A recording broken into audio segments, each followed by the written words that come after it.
Hello friends! ఈరోజు మనం ఒక చాలా ఇంట్రెస్టింగ్ మైండ్ బెండింగ్ టాపిక్ గురించి మాట్లాడుకుందాం. Quantum computing. ఐ నో ఆ పేరు వినంగానే చాలా కాంప్లికేటెడ్ అనిపిస్తుంది, కానీ ఈ ఎక్స్ప్లెయినర్లో మనం దాని బేసిక్స్ని step by step break down చేద్దాం, చాలా సింపుల్గా అర్థం చేసుకుందాం. రెడీయా? మీకు ఎప్పుడైనా అనిపించిందా మన దగ్గర ఇన్ని పవర్ఫుల్ కంప్యూటర్స్ ఉన్నా చాలా పెద్ద ప్రాబ్లమ్స్ సాల్వ్ చేయలేకపోతున్నామని? ఫర్ ఎగ్జాంపుల్, కొత్త డ్రగ్స్ డిస్కవర్ చేయడం ఆర్ క్లైమేట్ చేంజ్ని ఎగ్జాక్ట్లీ ప్రెడిక్ట్ చేయడం లాంటి కాంప్లెక్స్ విషయాలు మన బెస్ట్ సూపర్ కంప్యూటర్స్ కూడా సాల్వ్ చేయలేవు.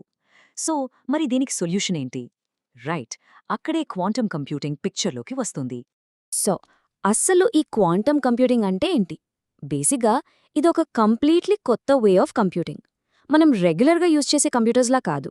ఇది యాటమ్స్, ఎలక్ట్రాన్స్ లాంటి చాలా చిన్న పార్టికల్స్ ఉంటాయి కదా, వాటి రూల్స్ని, దాన్నే మనం క్వాంటమ్ మెకానిక్స్ అంటాం, ఆ రూల్స్ని యూజ్ చేసుకుని క్యాల్కులేషన్స్ చేస్తుంది. It's a whole new game. Okay, the simplest way to understand the difference is this. Mana traditional computers any bits and a concept me the work chestai. Ante information just zeros and ones lone tungi. Gani, quantum computers qubits ni use chestai. And e qubit just a zero later one kadu. Andugi idi computing lo oka massive leap ani cheptaru. Alright, ఈ క్యూబిట్లో అంత special ఏముంది? అసలు ఆ classical బిట్కి దీనికి ఉన్న fundamental difference ఏంటో ఇప్పుడు చాలా క్లియర్గా చూద్దాం. First let's talk about the classical bit. దీన్ని సింపుల్గా ఒక లైట్ స్విచ్లా ఊహించుకోండి. ఐదర్ అది ఆన్లో ఉంటుంది అంటే 1, లేదా ఆఫ్లో ఉంటుంది అంటే 0. అంతే, జస్ట్ ఈ రెండే options, nothing in between. Now, here's where things get really interesting. Qubit ki vaste, adi 0 ga undachchu, 1 ga undachchu, leda rendu states lo ఒకేసారి simultaneously undagaladu. Ee mind-blowing property ne superposition antam. You know, it's like a spinning coin. Adi kinda padaka mundu, it's both heads and tails at the same time. Crazy, right? So the difference is huge. A classical bit, calculations ni sequential ga, ante okati tarvata okati chestundi. Kani qubit, a superposition property walla, chala possibilities ni parallel ga, ante okesari explore chegaladu. And this ability is the real source of its incredible processing power. కానీ క్యూబెట్స్ ఈ magic అంతా సింగిల్గా చేయలేవు. వాటికి power ఇచ్చేది ఒక 3 quantum superpowers అనుకోవచ్చు. Let's break them down one by one. First superpower, man, మేమిప్పుడే చెప్పుకున్న సూపర్ పొజిషన్. ఇమాజిన్, మీరొక పెద్ద మేజ్లో ఉన్నారు.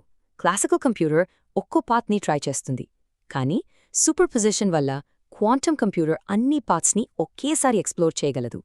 This means it can check all possible solutions simultaneously. Second super power, entanglement.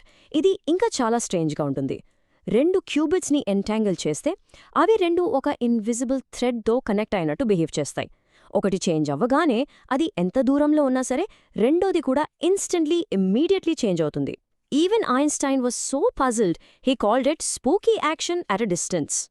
And the third superpower, interference. ఈ ప్రాసెస్లో right ఆన్సర్స్కి related ప్రాబబిలిటీస్ని amplify చేస్తారు, అంటే యాడ్ చేసి స్ట్రాంగ్ చేస్తారు. అండ్ రాంగ్ ఆన్సర్స్కి రిలేటెడ్ ప్రాబబిలిటీస్ని క్యాన్సిల్ అవుట్ చేస్తారు. This helps the quantum computer to quickly zero in on the right solution, filtering out all the noise. Okay, so manaki ee 3 superpowers unnai: superposition, entanglement and interference. Mari ivanni kalsi oka quantum computer ni ela run chestayo chuddam. Let's take a look at the basic workflow. The whole process is actually quite logical. First, step 1, information anedi qubits lo store avutundi. Then, step 2, quantum gates. ఇవి classical కంప్యూటర్స్లో logic gates లాంటివి. ఈ క్యూబిట్స్ని manipulate చేస్తాయి. Step 3, special quantum algorithms ఈ డేటాని process చేసి సొల్యూషన్ని find చేస్తాయి. Finally, step 4, ఈ quantum రిజల్ట్ని measure చేసి మనం చదవగలిగే క్లాసికల్ అవుట్పుట్గా, అంటే జీరోస్ అండ్ వన్స్గా కన్వర్ట్ చేస్తారు. ఈ క్వాంటమ్ ఫ్యూచర్లో అంత ప్రామిస్ ఉంది. అలాగే ప్రస్తుతం మనం ఎదుర్కొంటున్న సమస్యలేంటో కూడా చూద్దాం. నిజానికి దీని పొటెన్షియల్ చాలా అద్భుతంగా ఉంది. ఆలోచించండి, మాలిక్యూల్స్ని పర్ఫెక్ట్గా సిమ్యులేట్ చేయడం ద్వారా మనం కొత్త మందులను తయారు చేయవచ్చు, మెరుగైన క్లైమేట్ మోడల్స్ని సృష్టించవచ్చు, ఫినాన్షియల్ మోడలింగ్ను వేగవంతం చేయవచ్చు, మరియు ఆర్టిఫిషియల్ ఇంటెలిజెన్స్ అల్గారిథంలను మనం ఊహించని రీతిలో మెరుగుపరచవచ్చు. క్లుప్తంగా చెప్పాలంటే, ఎక్కువ వేరియబుల్స్ ఉన్న ఏ సమస్యనైనా క్వాంటమ్ కంప్యూటర్ సులభంగా పరిష్కరించగలదు. కాని వాస్తవంగా ఆలోచిద్దాం, మనమింకా ఈ ప్రయాణంలో చాలా ప్రారంభ దశలోనే ఉన్నాం. సవాళ్లు చాలా పెద్దవి. ఒకటి, ఈ సిస్టమ్స్ని నిర్మించడం చాలా ఖరీదైన పని. క్యూబిట్స్ చాలా సున్నితమైనవి. వాతావరణంలో చిన్న మార్పు వచ్చినా అవి తమ క్వాంటం స్థితిని కోల్పోతాయి. దీన్ని డీకొహెరెన్స్ అంటారు. ఎర్రర్ కరెక్షన్ చేయడం చాలా కష్టం. వీటన్నింటికీ మించి ఇవి పనిచేయడానికి యాబ్సల్యూట్ జీరో వంటి అతి తక్కువ ఉష్ణోగ్రతలు అవసరం. ముగించే ముందు, క్వాంటం కంప్యూటింగ్ అనేది అద్భుతమైన సామర్థ్యం ఉన్న గేమ్ చేంజింగ్ టెక్నాలజీ.